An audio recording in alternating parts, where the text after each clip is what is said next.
back to the Ahmed Arbery murder trial. All three suspects found guilty of murder and other charges. Reaction from all over the world after hearing that verdict. Dr. Robert Sanders, an associate professor at the University of New Haven, is joining us now with some perspective on this case. First, Professor, thank you so much for joining us. Yeah, tell us, this is such a big verdict here. What did this case hinge on, and your reaction?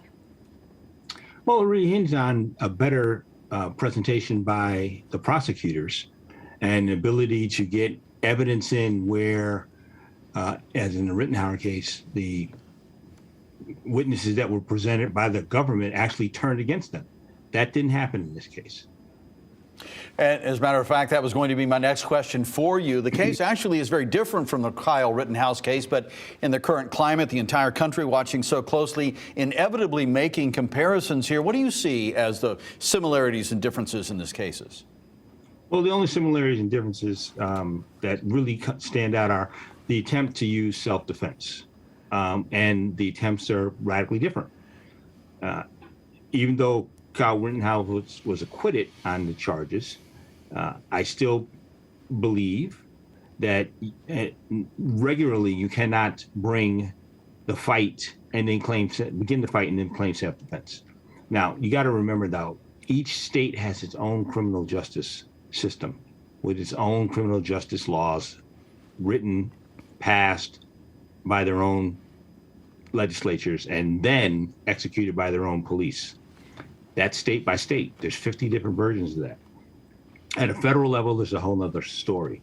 Now, in the cases in Georgia, what we were talking about was individuals who chased, trapped, and murdered an unarmed individual. I have to say that's a distinctly different scenario from Kyle Rittenhouse starting a fight and then claiming self-defense. Oh, very good points. You know, the McMichaels claimed that they were trying to make this citizen's arrest when they confronted him. Is that even legal? What is that? It was legal because there was a Reconstruction era law.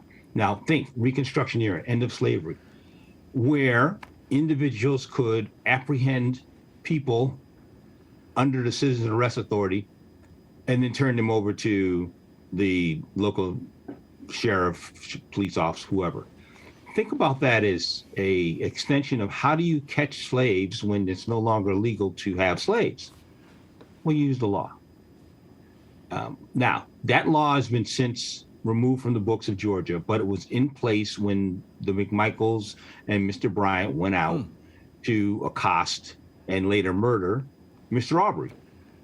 Now, we have to look at that now and think about in context. Do we want our citizens to go out and trap individuals? Do we want who may have or may not have committed a crime?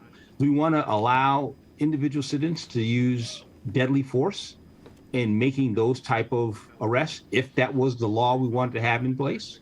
I mean, all those things are now social considerations that citizens need to think about and then push their legislatures to act responsibly in those areas. All right, UNH professor Dr. Robert Sanders, we thank you for joining us this afternoon. We appreciate your time and your insight. Really interesting. Thank you.